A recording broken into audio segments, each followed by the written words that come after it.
بسم اللہ الرحمن الرحیم۔ میں قاسم علی، لا انسٹرکٹر، پولیس کالج سے حالہ۔ آج کا ہمارا جو ٹاپک ہے وہ اسکل سیٹ سے متعلقہ ہے۔ آپ جب پولیس کالج سے حالہ سے ٹریننگ کر کے فیلڈ میں جائیں گے تو سب سے بیسک جو کام ہے وہ 154 سے لے کر 176 تک آپ کو تمام سیکشنز، ان کے ساتھ حوالہ جات مکمل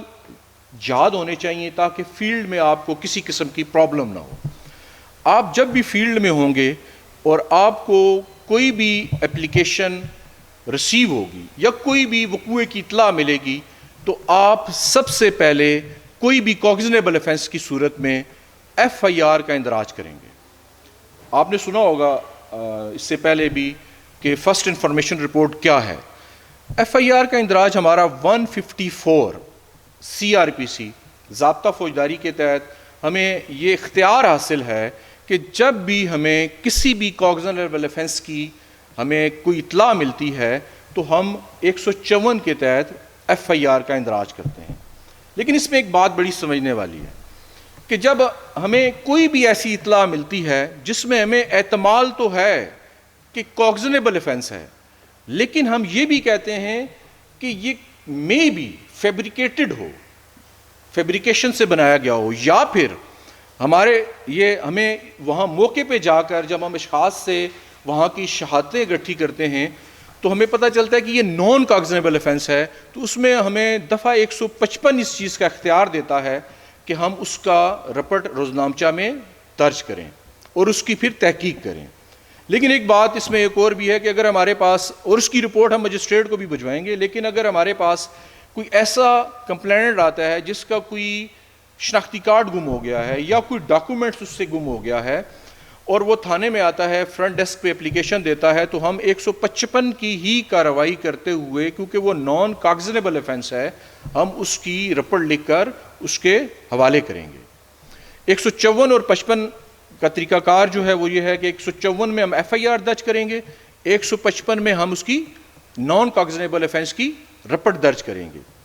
اسی طرح ہی جو اس میں سب سے اہم ایک اور ہے دفعہ وہ ہے 160 CRPC کے تحت ہم کسی بھی شخص کو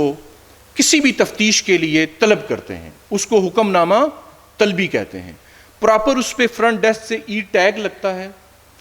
ای ٹیگ کے بعد وہ جو حکم ہوتا ہے وہ نوٹس بورڈ پہ آویزاں ہوتا ہے کہ آج کی تاریخ میں ہم نے کل کے لیے کس بندے کو کس کیس میں طلب کیا ہے۔ 160 کی جو ہے پاور CRPC کی وہ میں یہ باؤنڈ کرتی ہے اس شخص کو جس کو یہ جاری ہوا ہو کہ وہ اس IO کے پاس پیش ہو قانونی طور پہ۔ اسی طرح ہی 161 کا بیان ہے، کسی بھی FIR درج ہونے کے بعد سب سے جو اہم چیز ہے وہ وہاں پہ موقع کی گواہان کی جو چشمدید گواہان ہیں ان کے بیان حاصل کرنا ہے۔ 161 کے تحت ہم کوئی بھی کسی بھی بندے کی جو موقع پہ گواہ موجود ہو اس کا بیان قلم بند کرتے ہیں، لیکن اس میں یہ ہے کہ وہ بیان تفتیشی اپنے ہاتھ سے لکھتا ہے اور اس کے نیچے اس کے دستخط نہیں کرائے جاتے، لیکن 161 کا بیان تفتیش کے دوران نہایت ہی اہمیت کا حامل ہے۔ اسی طرح 164 کا بیان ہے جو مجسٹریٹ کے سامنے ہوتا ہے، جس کو اقبالی بیان بھی کہتے ہیں، اور اس کے بعد آپ جو چلان بناتے ہیں وہ 173 کے تحت چلان بناتے ہیں۔ جب آپ مکمل 154 کے بعد تمام گواہان کے بیانات لکھنے کے بعد، تمام مادی شہادتیں اکٹھی کرنے کے بعد، ملزمان کو گرفتار کر کے چلان جوڈیشل اور ان سے ریکوری کرنے کے بعد جب اینڈ میں آپ چلان بناتے ہیں تو چلان 173 ضوابط فے کے تحت بنتا ہے، اور 173 ضوابط فے کے تحت چلان کی مختلف اقسام ہیں۔ مثال کے طور پر اس میں ایک انٹرم چلان ہے، اور اس کے بعد اس میں ایک نامکمل چلان ہے۔ نامکمل چلان وہ چلان ہے جس میں آپ کے FIR میں 4 ملزمان ہیں، آپ نے 3 گرفتار کر لیے ہیں، اس میں سے ایک بقایا ہے، تو آپ اس چلان کو نامکمل چلان کے طور پر بیچیں گے۔ اسی طرح ہی اگر اس میں آپ نے مادی شہادتیں اکٹھی کیں اور پی ایف ایس سے ایک رپورٹ کے لیے آپ نے یہاں سے وہ سیمپلز پی ایف ایس سے کے بھجوائے،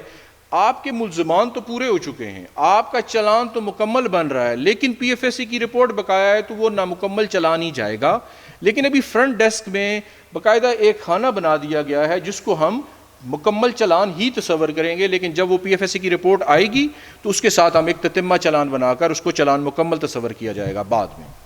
اسی طرح یہ ایک ساکت چلان ہے۔ ساکت چلان اس صورت میں جب ملزم کی ڈیتھ ہو جائے تو اس میں ہم اس کا ساکت چلان بنا کر بھیجتے ہیں۔ اسی طرح جب 173 کا چلان بن جاتا ہے، ٹھیک ہے، تو اس کو ہم کورٹ میں بھیج دیتے ہیں فار ٹرائل۔ اور 174 کی کارروائی اس کے بعد ہوتی ہے، آپ کو 174 بھی سمجھاتے چلتے ہیں۔ جب بھی آپ کسی بھی وقوعے پہ جاتے ہیں تو آپ دیکھتے ہیں کہ یہ حادثاتی موت ہے، یعنی یہ مرڈر نہیں ہے، حادثاتی موت ہے، تو اس کی کارروائی جو ہے اس حادثاتی موت کی کارروائی، جیسے کوئی شخص جو ہے وہ کسی جگہ پہ ڈوب کے مر گیا پانی میں، یا پھر کسی پہاڑی سے گر کر اس کی ہلاکت ہو گئی ہے، تو وہ 302 تو نہ ہوا نا، تو پھر اس کا جو کارروائی ہے وہ 174 کے تحت ہوتی ہے۔ اس کی ہم پراپر ایک پوری پروسیڈنگ ہے، رپورٹ لکھتے ہیں۔ 175 کے تحت ہم ان دونوں پارٹیز کو ایس ایچ او کا اختیار ہے، تفتیشی کا اختیار ہے کہ بلا کر اس کی دریافت عمل میں لائے اور اس کی ایک پراپر رپورٹ تھرو اپنے افسران مجسٹریٹ صاحب کو بھجواتے ہیں۔ تو بیسک سکلز آپ کو سمجھانے کا مطلب یہ ہے کہ 154 سے لے کر 176 تک آپ کو تمام جو ہمارے اختیارات ہیں ایف آئی آر کے درج ہونے سے لے کر چالان ہونے تک مکمل طور پر پتہ ہونے چاہیے۔